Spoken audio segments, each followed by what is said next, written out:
والله إن امرأ يمكن عدوه من نفسه يعرق لحمه ويهشم عظمه ويفري جلده لعظيم عجزه ضعيف ما ضمت عليه جوانح صدره أنت فكن ذاك إن شئت.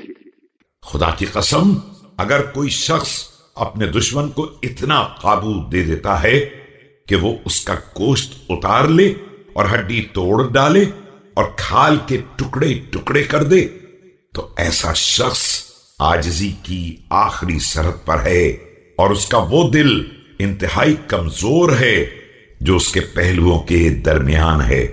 تم چاہو تو ایسے ہی ہو جاؤ. فأما أنا فوالله دون أن أعطي ذلك ضرب بالمشرفية تثير منه فراش الهام وتطيح السواعد والأقدام ويفعل الله بعد ذلك ما يشاء. باقی رہی میری بات تو قسم ہے خدا کی کہ اس نوبت کے آنے سے پہلے وہ تلوار چلاؤں گا کہ کھوپڑیاں ٹکڑے ٹکڑے ہو کر اڑتی دکھائی دیں گی اور ہاتھ پیر کٹ کر گرتے نظر آئیں گے. اس کے بعد خدا جو چاہے گا وہ کرے گا. أيها الناس إن لي عليكم حقا ولكم علي حق، فأما حقكم علي فالنصيحة لكم وتوفير فيئكم عليكم وتعليمكم كي لا تجهلوا وتأديبكم كي ما تعلموا.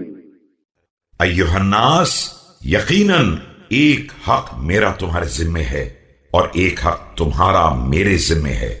تمہارا حق میرے ذمے یہ ہے کہ میں تمہیں نصیحت کروں اور بیت المال کا مال تمہارے حوالے کر دوں اور تمہیں تعلیم دوں تاکہ تم جاہل نہ رہ جاؤ، اور ادب سکھاؤں تاکہ باخبر ہو جاؤ.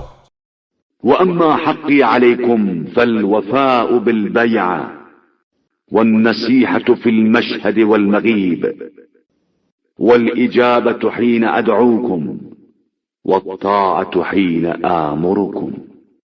اور میرا حق تمہارے اوپر یہ ہے کہ بیعت کا حق ادا کرو اور حاضر و غائب ہر حال میں خیر خواہ رہو.